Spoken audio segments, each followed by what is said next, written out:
I'm Kyle Malnati, your host of the Calibrate Real Estate Podcast. At Calibrate, we exist to help people create generational wealth through real estate.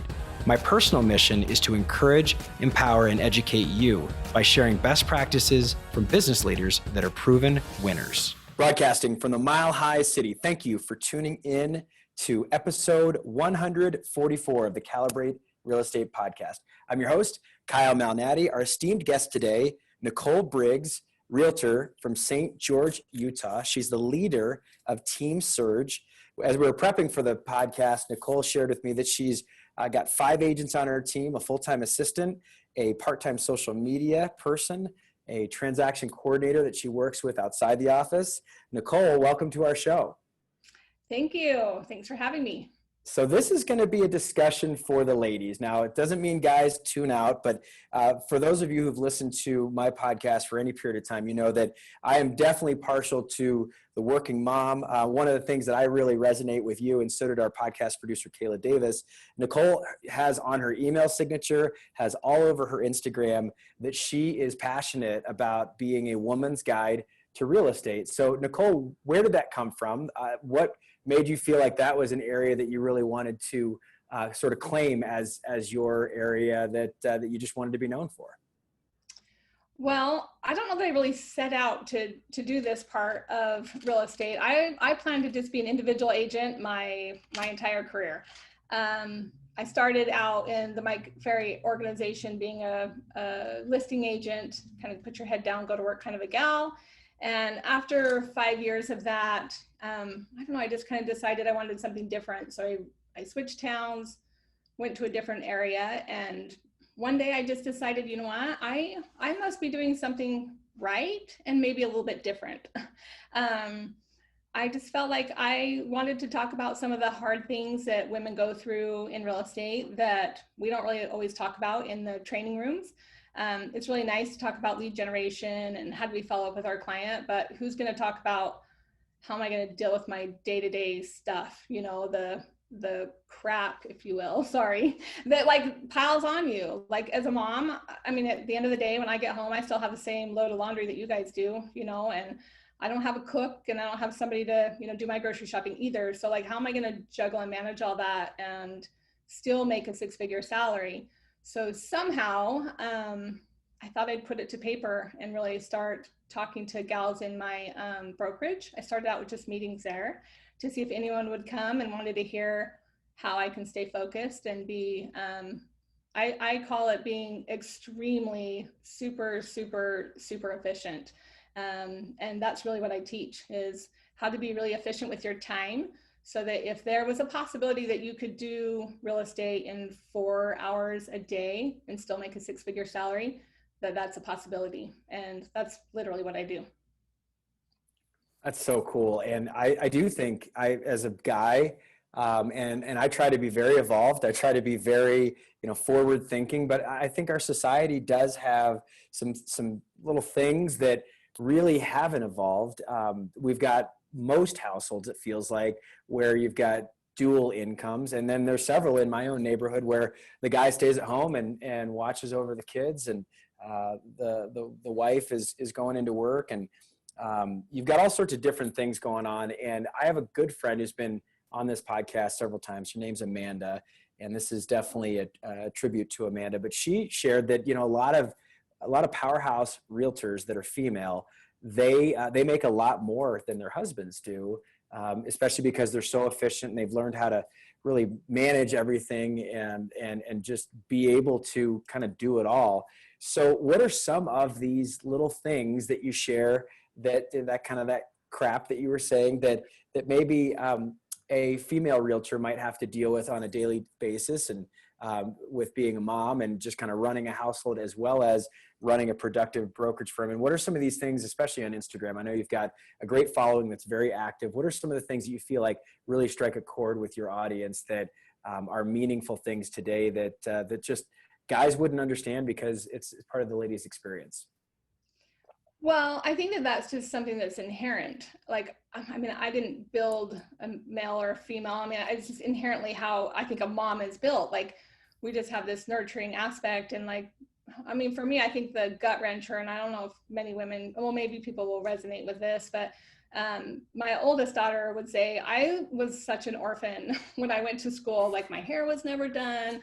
Like I just didn't look put together. You were, you know, I got myself off to school, and that kind of like cut to the core for me. Like my last two kids are, there wasn't a hair out of place. There wasn't a bow that wasn't tied right. I mean, if if you don't take a second to step back and say, hey, like her experience was different than my last two kids, because like I was just starting out and I was grinding it out, and I was trying to work that schedule that someone who isn't a female laid out for me. You know, you show up at 7 in the morning. I mean, I can give you a quick rundown of a schedule, which would blow your mind. Like my drive in, I was listening to CDs that were giving me my scripts, and it took me a 45-minute commute. And then we would role play for an hour. And then after that, we would hurry and put our numbers together. And then I'd prospect for 3 hours. And my goal was to set 3 appointments.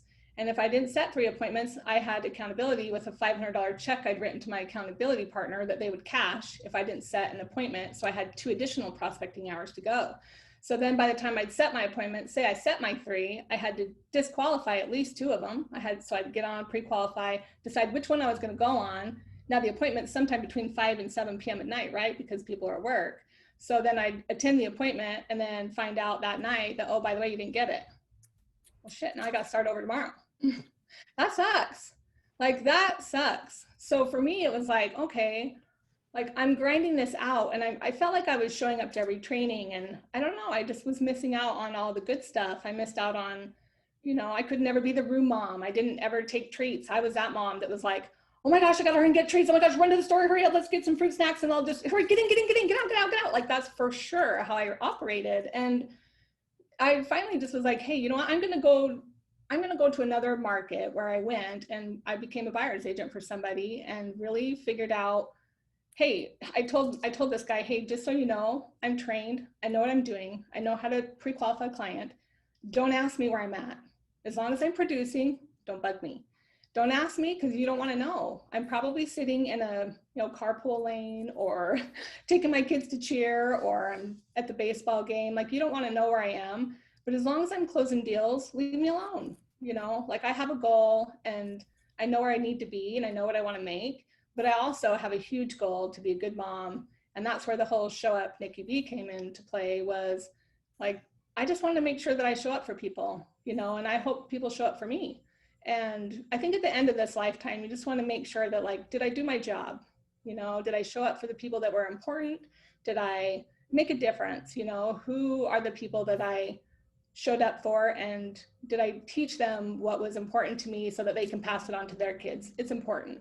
So I feel like there's a lot of stuff in the day-to-day stuff crap that we go through, but like I couldn't afford a cleaner. And I know when you announced me, you messaged, you were telling them how I have a team and I have an assistant, and I already know what some of the ladies are already saying. They're saying, well, I can't afford one. You know, I get it. Me neither.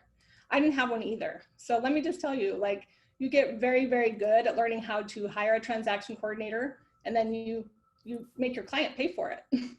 You put it on the net sheet. You know, my fee says KW coordinating fee. And it's never, I don't even talk about it. Like it goes out with a net sheet the minute that I list the property, and I don't ever discuss it. And it's never a problem for me. It's only a biggest problem as you make it, you know? So I charge those things to my customers because it's part of my service. You know, it's part of what I do. And then the rest of the help that comes along the way just comes from making more money. But you got to grind it out and learn the lessons before you can actually see what you really need. Like I didn't know I needed a transaction coordinator. I didn't know that I needed a housekeeper. You know, twice a week I have someone come in and clean my house. Like be honest, even I barely even have time to even have her come in. So I just am like, oh crap, we're gonna have a messy house for about a month. Sorry about that. Like I just didn't get to it.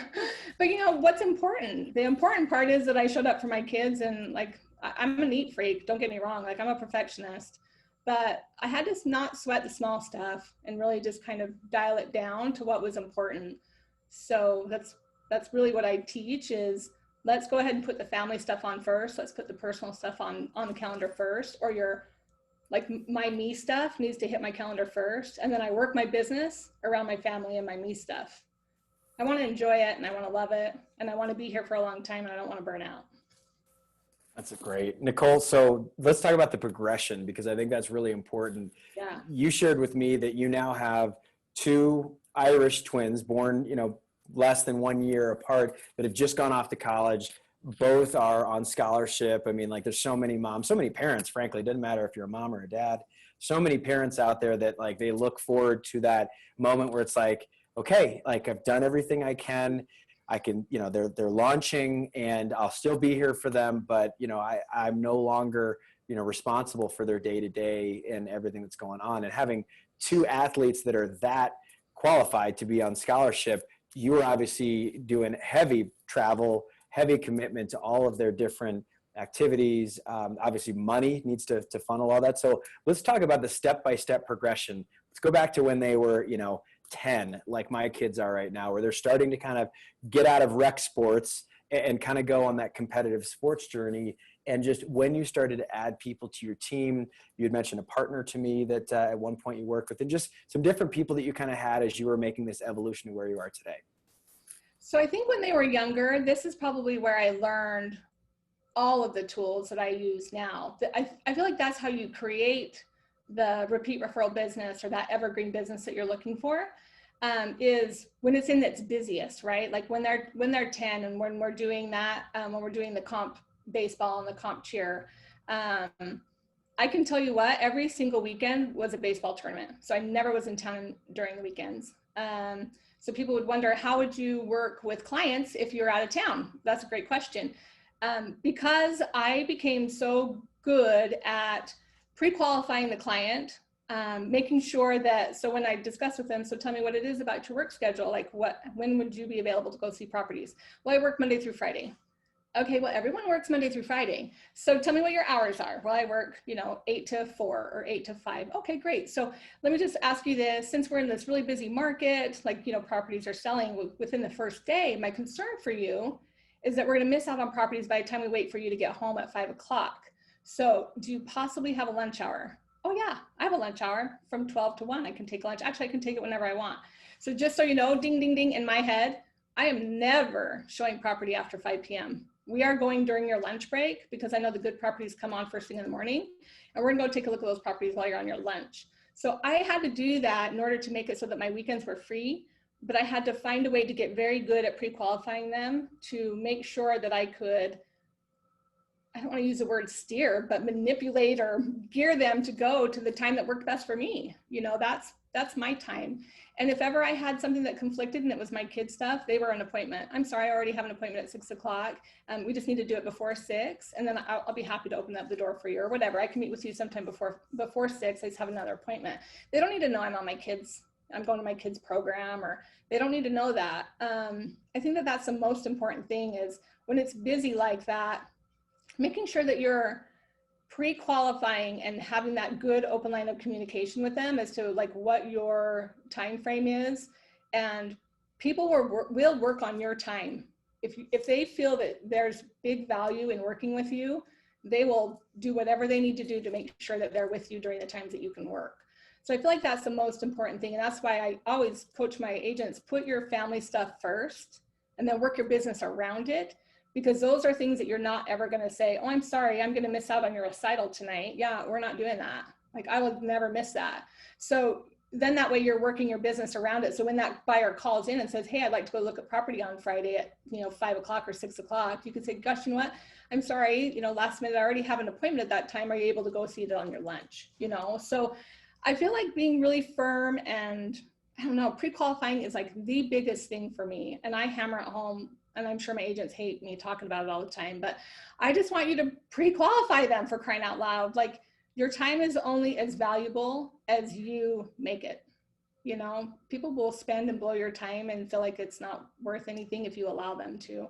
So I feel like that was like the biggest learning lesson during that time when my life was super, super busy. Aside from that, like, I think I got better at that. I just kept getting better and better. The other part that I think is interesting is making sure that my kids knew what my schedule was. So like in the morning, I discussed with my family before they would leave to school, hey, what do you guys have going on, your school agenda today? Because I'm super, super busy, and I would blow off or forget, oh my gosh, Mallory has, practice at 5 o'clock, and then I got to pick her up at 7, and then I got to drop the boys off at baseball. Like, oh my gosh, how am I going to do all this? But if I don't talk to them about it first thing in the morning, so that they know that I'm aware that they have something, then it gives me an opportunity to say, hey, just so you know, I'm going to be busy today. I've got appointments at 2 and at 3. So if you need something, you better call me before 2 or 3, because I'm not going to be able to answer my phone. The whole, I forgot my homework, I don't have any lunch money. I mean, I get those calls too. Like, I've got a son that has hemophilia and he has a bleeding disorder. And so if you don't think that like I'm not on alert when I see his name come up on my phone, like it gives me huge anxiety. But I just knew that like I had to let them know this is what my daily schedule was, so that we can all be on the same page. And then they're not going to hate the fact that I'm a real estate agent and I'm always on my phone, because that's super annoying to them. They think that you're married to your phone and you're not paying attention to what they're doing. So I feel like that open line of communication with your clients and with your kids and your spouse, really, you got to get your spouse to come along too, is super important to make sure that, you're having the success and you're feeling the success that you're wanting at the level that you're wanting. Otherwise, everyone's going to, it ends up being, they become resentful, and I could see that happening with my oldest daughter when she told me that she looked like an orphan. I could tell she was like, hey, everyone else looks so great, and I kind of got shoved aside while you were busy, working 12 hours a day. Well, she's not wrong. The good news is she's now joined my team and she's a real estate agent now too. So she's starting to see that like our days go really quick and we have to be super efficient, because just like that, it'll be 5 o'clock and it's over. So I go through the same stuff everyone else does. And by the way, my laundry's still there too at the end of the day. I wish I had a magic fairy, but there isn't one. I'm it. Nicole, I appreciate you sharing, because that is the journey for all of us as self-employed individuals, and we get to set our own calendar. But what that means is that there are not these hard stops or starts to the day, and a lot of times it's very difficult to really understand what's appropriate. It's difficult to maintain boundaries, and I've been there as well. And I think it's really very helpful for a lot of people that might be stressed out right now, that there's so many different things coming at them and they just don't know how to make decisions.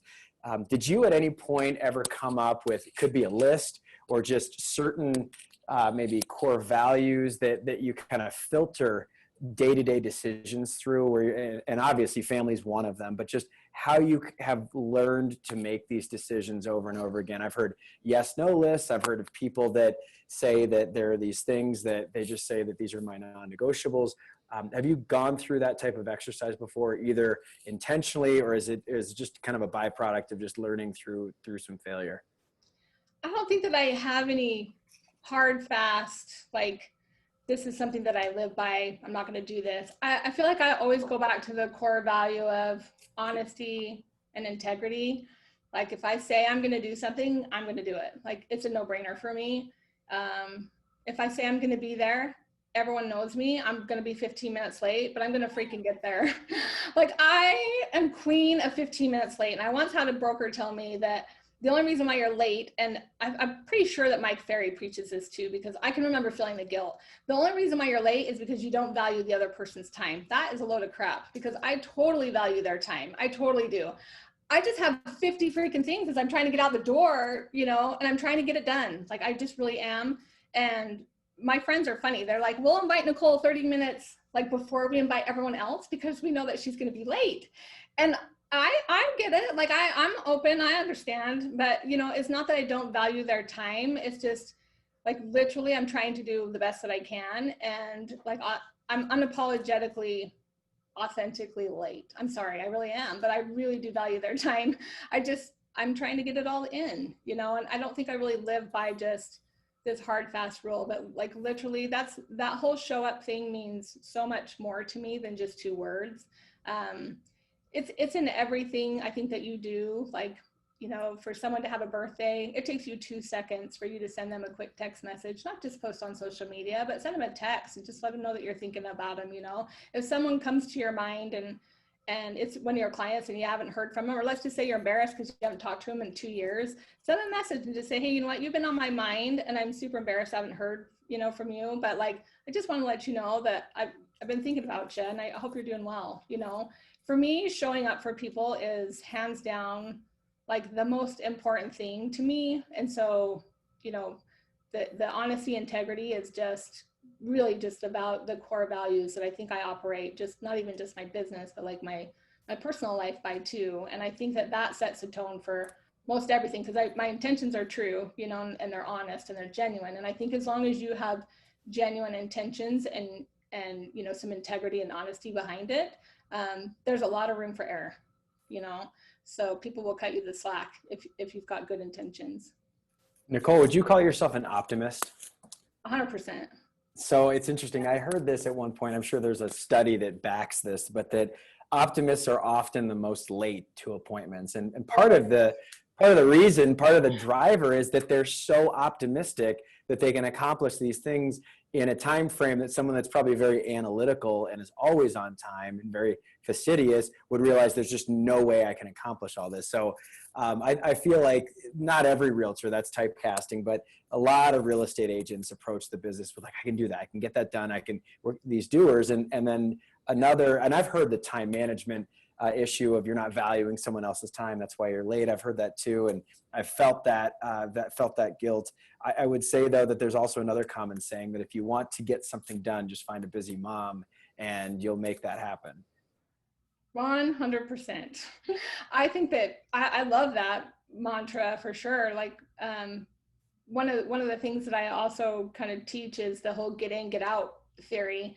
I think in my brokerage, in my earlier a couple years with Keller Williams, I think I've been with them now like 6 or 7 years.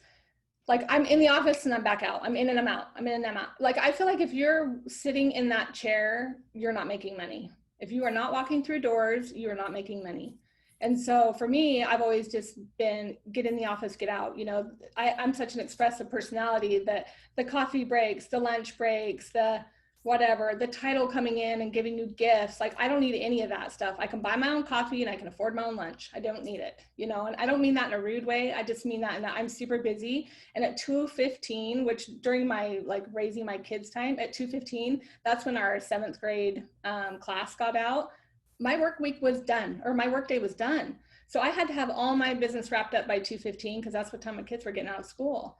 So I feel like, you know, the time management thing or you know, kind of being super, super busy, I give off that aloof, I don't care about anybody, or I'm the most important person in the room because I'm so busy and I'm getting in and getting out. But really, I'm just protecting I'm protecting myself and my time because I know me.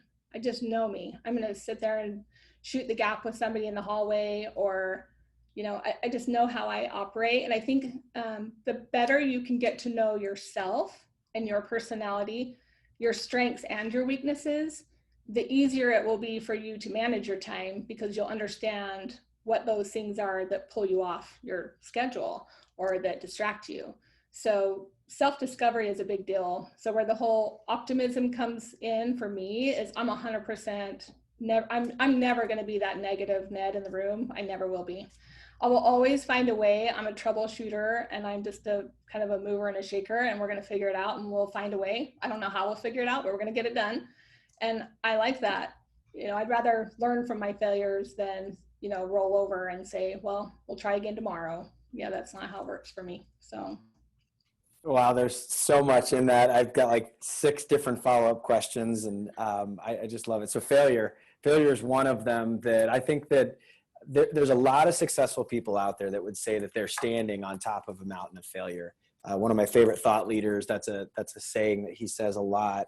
And how did you personally learn how to kind of tango or wrestle with the fact that if you're striving for something, if you're working to achieve something, you are going to fail and you're going to fail regularly. So how did you learn how to deal with that, Nicole? You know, I think not having any options. If we're talking about real estate and specifically, like I worked at a nail salon for 13 years before I became a realtor. So I had consistent business. I've been self-employed really my whole life, but I had consistent business for that 8 hours a day. I'd sit my butt in that chair and I wouldn't leave from 8 until, you know, my last appointment ended at 6, but I didn't own my time, you know? And so for me, I happened to strike up a conversation with a model home agent, and he's like, you know, you should come do what we do. You've got a great personality. And I'm like, oh, that guy's so nice, you know, well, maybe I will do that, you know? So I I literally just dumbed myself into this business. But the minute that I made a decision to do it, I got my license in 3 weeks, and I literally gave my clients a 2 weeks notice, and I never looked back. I never picked up a nail brush ever again. I never did it for my family because I was doing my mom's nails. I never once did one more set of nails the minute that I left. So I think that for me, just getting rid of all the options, and then when you're freaking broke and you need money and you need to work, like I wouldn't go home. Like I'd make sure that I got my stuff done. I got my deals done. I set my appointments. And even though I can remember going on my very first listing appointment, and I can remember I was trying to do the CMA and my hands were shaking so bad, like trying to point to like the stats. And I'm just like, what the heck am I doing? Like, I'm so out of my league, but like I've had all those jitters, and I probably still get them. I'm better at managing them, and you just have to do it over and over and over again until you get it done. But I think the most pivotal part in my career was when I realized, when I left Salt Lake after 5 years at that brokerage, which I call my boot camp 5 years, and I went out on my own, was really just kind of telling that guy, hey, I'm good at what I do. You need me because my personality is what you're lacking, which is really great. He was a driver and he's horrible with customer service and horrible with repeat customers. But like finally owning like who I am and what my strengths were, because my past broker focused so much on what I was lacking, that I was like, you know what? I'm good with people. I'm honest. I care. And I really, really want them to either A, sell their house for the most amount of money, or B, buy the best house in the block. Like I want to sell them the home that they love. And then when they call me to resell it, I'm going to be 100% behind them because I sold it to them. Like I know they bought the best house that they could have in the area because I sold it to them. And I've made it really kind of my thing to make sure that I don't ever sell them something that I wouldn't think was a good idea or a good buy. I'm not one of those people that's just about the numbers, and the turn and burn agent is what we call them, right? So I think for me, it was more just getting on board and failing a lot in my younger years where I would go on those listing appointments and be afraid, but I just keep doing it. Like I knew I needed the money and I needed a deal. And the more I kept doing it, the more I kept trying to involve my kids and teach them about money and bring them along too. Let them know that it's okay to not buy something in the checkout line, but how I tell them that we're not buying it is just as important as me not giving in, meaning we can't buy that today, it's too expensive. So in my mind, and what I learned was I'm telling my kids that that's too expensive for us. It's not too expensive. I just didn't have the money for it. So what I needed to say to them was, it's not too expensive. I needed to tell them, we're not buying that today. We'll make a plan to buy it next time we come. So that in my mind, I'm not pressing on them all my financial shortcomings, how I was raised, into thinking that I can't have bigger, nicer things. So I don't know. I just feel like I learned a lot about the things that are how I could fail a lot, and then recognizing all the things that there's a way to do something a little bit more different that might be beneficial, not just for me, but for my kids and for my family, and to think a little bit bigger maybe.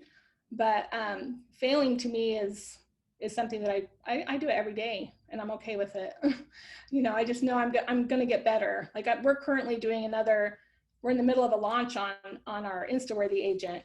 And, every day it's a roller coaster when you're selling something on social media. Like one day you've got, 30 people who are following you. The next minute you've got nobody. You're just like, what I do different? We suck today. Like today sucks. So this morning I woke up, I was kind of irritated. But, here's what I know is we make quick adjustments. We don't dwell on it. Just make a quick adjustment, move on next. I love the next mantra is like my favorite word. When people bug me and they annoy me, I literally will say out loud next, like, I just got to get it off my plate and move on. And I don't mean that in a rude way for them. It's more for me. Just, I know me and I know my personality. So I've got to move on quickly. But if I didn't learn that one 4-letter word next, I'd be in big trouble. Like that's like my most favorite word. People have 4-letter words that they love. That I don't love those ones. I love that. I love the next. It's a good one. You are hilarious. I'm sitting here laughing on mute the whole time. I love it. Just love it. Well, and so the grocery store example with Littles, that's such a great tie-in to what you had shared earlier. And you use the word steering or manipulating, and Oprah Winfrey gets she gets credited for this, this thought process. I'm sure she didn't create it, but it's the concept of you're teaching people how you want to be treated, whether it's your kids, your clients, your spouse, anybody, your friends. And I just sense that throughout this entire interview, Nicole, that that's something that you have learned is really, really vital. And I work with a therapist that has shared with me that self-awareness is critical for success. And I know that you're big into just assessments and kind of assessing and understanding where people they want to get information, how they process things, how they think about things, how they approach the world. You're expressive, you enjoy working with drivers. Some of the analytical folks are maybe a little bit harder for you. What are some of the assessment tools that you really appreciate that maybe some others out there can use to really start to understand themselves? And I've got a number of different ones that I like, but what are some of the assessment tools and maybe quizzes that you've taken over the course of your career that have been really helpful to finding self-awareness? Well, I don't know the name of the assessment. Well, we just did the DISC profile at KW, and they moved away from it, or they did something a little bit different in this last couple of years, where it's way more like in depth. At least specifically at my brokerage. So I'm Nicole Briggs. I'm expressive. I need the dumbed down version of all the analytics, by the way. So the DISC profile is so cool because it's just, you know, analytical, amiable, expressive, and what was my last one? Driver, you know, so there's just those four. I feel like you can be more than one of those. It just depends on what it is that you're doing and what we're talking about. Because when we're talking about our home life, as much as anyone wants to think that I run the show at my house, I do to a certain point. I know how much I can push, but at the end of the day, my husband is like, he still runs the house. Like, I don't know what to say. I push pretty hard, but it's okay. You know, I know my place. It's totally fine. Like, we have different roles. But like in my business, I've had to learn to be more of a driver because I'm, you know, leading people, and I definitely have had to step more into that role as I've taken over Team Surge and hired on these 6 amazing ladies. So it's interesting how once you learn about the personality types, how it will spill over into your personal life. Like each one of my kids, I'll give you a good example. My youngest daughter is my hardest female. I've got 2 boys and 2 girls.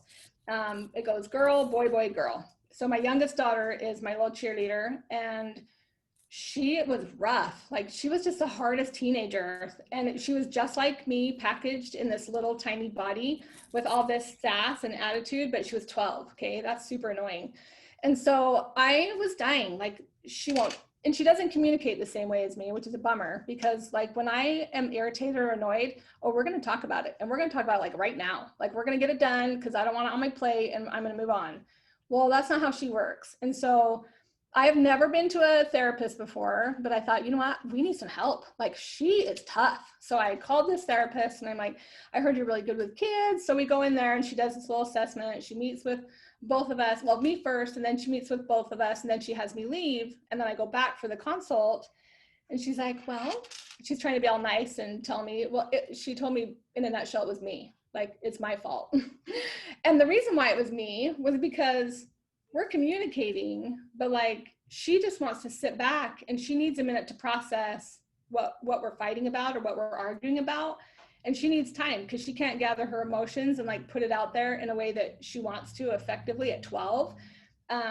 Or else she'll start crying, or she'll just be quiet because she's my daughter and she's trying to be respectful. So she won't say anything that's going to hurt my feelings or whatever, where I'm like, tell me, like, just say something. And I'm getting more mad at her because she won't blah, you know? And she basically told me that it was me. Like, I wasn't communicating in a way that she was understanding me. And for me, that was like a pivotal moment for me and a good learning experience. That it's funny how I'll be that way with my customers, but I can't figure it out in my own home. Like, who are those people that, like, you live out here and everyone thinks that you're something, and then when you get home, you must be the same way? Well, that's not the truth, right? Like, I wasn't applying it with my own home life. And so I also learned another valuable lesson. Sorry to take so much time, but I learned another valuable lesson with my oldest sister. I feel like I'm super honest, which I've told you a million times, but like, I'm brutally honest sometimes. And my sister once told me, gosh, this is a long time ago, and I know she's going to watch this, but she told me, you know what, Nicole, your honesty, like it hurts my feelings. And I was like, really?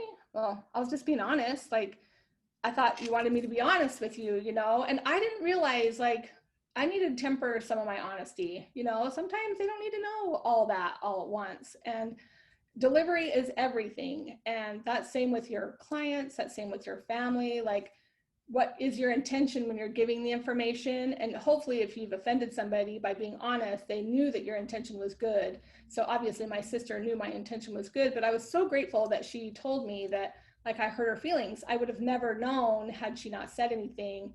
But it also gave me pause that when, you know, when you're giving the information, if you don't know who your audience is, if you're delivering a listing presentation and you do not know that your seller is an amiable, analytical driver, you know, or expressive, or you don't know who the decision maker is, you've already lost before you even got started. You might as well turn around, tell them that you forgot your wallet and you need to reschedule and come back. You know, like really, you've already lost because your competition is tenfold better and faster and more prepared than you are. So you've got to find a way to be the smartest, fastest. You got to have all your ducks in a row, and you should pre-qualify so you know exactly what you're up for. But anyway, I always get off topic, but No, that's very on topic. And I mean, it's such a, there's so much psychology involved in our business, and pre-qualification is super important. If you don't ask the question, how can you expect to have the answer? So we have got time for 2 questions that I leave for every single guest, and I prepared you for these. The first question is this concept of Dear Younger Me. It comes from a song that I really like, and the author of the song, the songwriter, basically shares that they're writing this letter to themselves now that they've had some experiences. You obviously are in that camp. You've raised 4 kids. You're a successful realtor. You're obviously successful at home as a wife and as a partner and a spouse. So what's the advice you wish you knew when you were 22, Nicole, that now that you've lived some life, maybe you impart to your kids as they're growing up, or maybe some of the younger members of your team? ah, boy, that is such a big question. So the Show Up Nikki B platform that I've set up on my Instagram is 100% what I would say to my younger self. Um, I, gosh, I wish I had someone like me that would tell me the honest truth about real estate as a female and having kids. I wished I would have known that the short amount of time that you have with your customers or your clients can be so impactful that it will create that evergreen business for you if you'll just take the time to put the steps necessary in place to foster that relationship for years. It took me until about my 5th year in real estate before I actually started to really figure that out. And I really didn't start working it until about my 8th year. So for all, you know, any agents that are just getting into the business or that are 2 years or less, dang, put together that center of influence list and love on that and foster on that and build on that. And every pass sale that you get, you make sure that you're staying in touch with them. And you'll have an evergreen business way faster than I ever did. You know, people say, you know, the 6-figure, you know, how can you come up with that number of a 6-figure? And it's like, well, if as long as you can get out of bed and enough business is coming to you that's at least, you know, $100,000 a year, and you didn't have to prospect for it. That's what I'm talking about. Building that, and that's the goal, right? Like we want to make sure that we're building such a good following and we're providing such a high level of service that we're making that happen. So the lessons that I would are almost every week I give a tip on, like, this is what I would do if I were you. Like if I were working with buyers, this is how I would talk to them. Or if I were working with a seller, this is how you can come more prepared for them. Like I just wished I would have had somebody that would have told me that, you know, these scripts that this person laid out for you, like although they make you feel uncomfortable, say them anyway and just learn them. And then as you get better, you'll be able to manipulate them in a way that is more real for you, so that when when you come down to closing or when it comes down to that presentation, it's natural, it's authentic, and you know it gains that trust, you know, for the customer to want to hire you. Yeah, basically that's it. Like really there's so many lessons to be learned in real estate that I wished I would have known 5 years ago. I'm just grateful I've been afforded the opportunity to have things like Instagram. Because let me tell you, when I started in real estate, if you had a computer on your desk, like you literally were shunned. Like the broker thought you were out of your freaking mind. The computers are a waste of time. Get it off your desk, you know? Okay. So like I didn't ever have a computer on my desk. And if you had your phone out, forget it. Like if we had social media, he's like, if you're on Facebook, you're just wasting time. You're not giving it 100%. You're not 100% in it. Well, I'm freaking in it, but I missed all that time because I was listening to somebody tell me that it was a bad idea. And look what's happened with social media. So I'm just super grateful I have social media now where I can say, hey, you know what? Whatever you're learning at your brokerage is fantastic. Go to your meetings at the brokerage. I'm going to be over here telling you about some of the real stuff that's kind of going to go on, and I'll give you some of my tips and tricks. And if it resonates with you, great. And if it doesn't, totally fine. Like I just am me, and I have a different way of doing business and just a different perspective on what it's like to be a woman in business with 4 kids, and now an empty nester, trying to stay in it with my kids, trying to make sure that they still love me. But I feel like I have a different message, I think, than most. And I'm still looking for that other female out there that's like me, that is okay with being completely transparent about how difficult it really was. To say that I was on the verge of losing my house is true. To say that we had foreclosure notices is true. All those things, I've been there. I've been there, and it's scary. It's not a great road you want to be down. But when it comes down to it, you just have to put your head down and go to work, and don't make excuses. I had 4 kids too. So I think that's what's really super fun about getting to work with all the women that I do, is like, you can tell me that you're busy with your kids. Hey, I get you. But guess what? Like there's a way to do that and still do business. So it's kind of like a hall pass, maybe, if you will, that like I can give them the no shitter, if you will, sorry, but it's true. Like I get you. I understand you can do it, but I've also given you lots of tips and tools to be more efficient and still enjoy your family. And I think for the most part, they're doing really, really well, which is super fun for me. Like there's no better, what's it called, reward for me than to see them put a deal under contract. No one loves that more than me. Like I'm excited for them, and I want them to grow their business inside my business. I want to keep giving them more and more percentage of their commissions and let them continue to grow inside of Team Surge. That's why my business isn't called Nicole Briggs and Associates. Like I'm not here to grow, let you grow my business. I'm here for you to build your business under Team Surge's name, and let's start something that's kind of fun and unique and different, that is all about, women doing a great job for their customers and being amazing at home. Because I believe 100% to the core of my being that it's truly possible. You just need to figure out how to do it. And unless we're talking about it, you'll never know. You'll be stuck on that 9 to 6 schedule, working every single weekend, and that sucks. It just does. Nicole, before I ask our last question, how do people connect with some of the content, some of the courses that you are doing now for females out on Instagram? What are some of the best tools that you have for our audience today? So right now, the easiest thing to do is just go to my Instagram or Facebook. It's showup_Nikki B. We just launched about a week ago. It's called the Insta-Worthy Agent. That really just is like our first launch of some informational pieces. This is like a 37 it's 37 tips on how to grow your following on Instagram, how to stay in touch with your business. I found during COVID, which you can't advertise about COVID, or Facebook puts all this crazy stuff on you, but COVID was the most amazing, scary, crazy thing that has happened, I think, in the younger real estate agents' lifetime, right?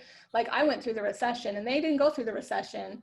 So to me, this is like a walk in the park compared to what the recession was. I mean, every 4th house being in foreclosure is way worse than what we're doing. So any type of information that we can do to help you, kind of navigate through some of these harder, more uncertain times has been like our goal. But the Insta-Worthy Agent really helps you gain your following with your community, because that's how we survived. Was really putting ourselves out there and letting them know that we support local, and we 100% want to see our small business owners stay in business.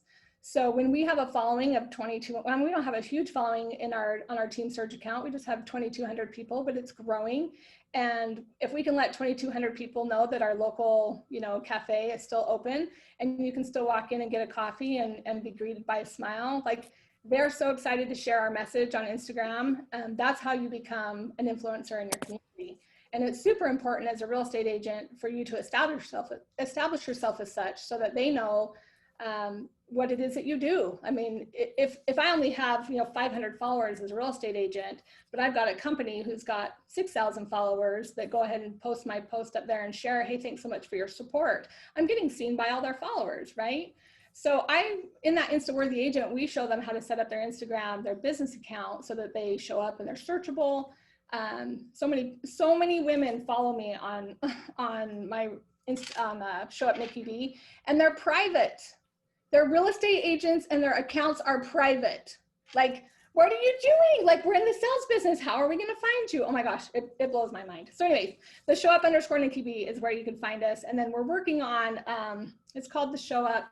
We're working on a module for your business, for your evergreen business. So we're working on that, and we should have that here launched in about a month. That's great. So go ahead and check that out. Okay, Nicole, last question, and it's a follow-up to the Dear Younger Me question. Developed this question within the last year. My career coach, a guy named Chris Oakley, who was interviewed on episode 5 of this podcast, so over 140 episodes now. Chris, his answer to that question was that he was in this mentoring group in his 20s, and the leader of the mentoring group had them read a book called The Principle of the Path by Andy Stanley. In that book, Andy encourages his readers to write their own obituary. And Chris actually did that and wrote his own obituary and was living on mission because of that, and then tragically passed away last December in a hunting accident. And from having worked with Chris as someone that's a mentee, we were similar in age, but he was coaching me. I knew that he just constantly had focus, and he helped us create our mission statement here. And so that's a tribute to Chris, and saying, what would you hope for someone to write about you if they're writing an obituary, or one of your best friends, one of the people that you love, if they were delivering your eulogy, what would you hope that you would be remembered for? Well, I would hope that, well, first of all, I would hope it'd be a big party, because I'm all about being like fun factor 10, right? Like, if you're not fun, I'm not hanging out with you. Sorry. But like, I already told you, like, me and analyticals are just, we're probably not going to be friends outside of business, which is totally fine unless you can turn up your fun game. But I would hope that they would say that I was, honest, kind, and unapologetically authentic about being just who I am and being comfortable in my skin, I would hope. And I'd hope that I know for sure my kids would say that they would be proud, but that they would have learned something from me. I think that that's the biggest thing, is just making sure that they knew that I showed up for them. Really just kind and honest. Like, those are really the biggest things for me. I think all too often we get too wrapped up in all the negativity of things that are going on. And that show up is 100% like, just know I was there. And I think that's really just the core of it all, is just make sure that people know that you were always there and that you tried, you did the best that you could. And sometimes people do the best with what they have. And I feel like that's definitely me. I did the best with what I could. And I would hope that they would recognize that.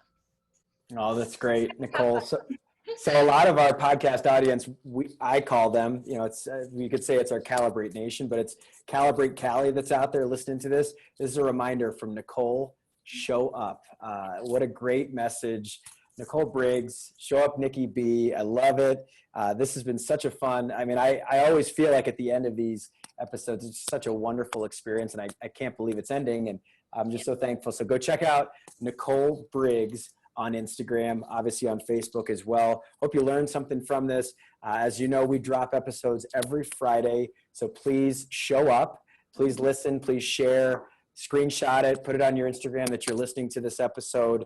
Obviously, a 5-star review on Apple Podcasts is greatly appreciated. Nicole Briggs, thank you very much. Thank you so much. Appreciate it. And as I love to say, we will see you around the neighborhood. Thanks, everybody.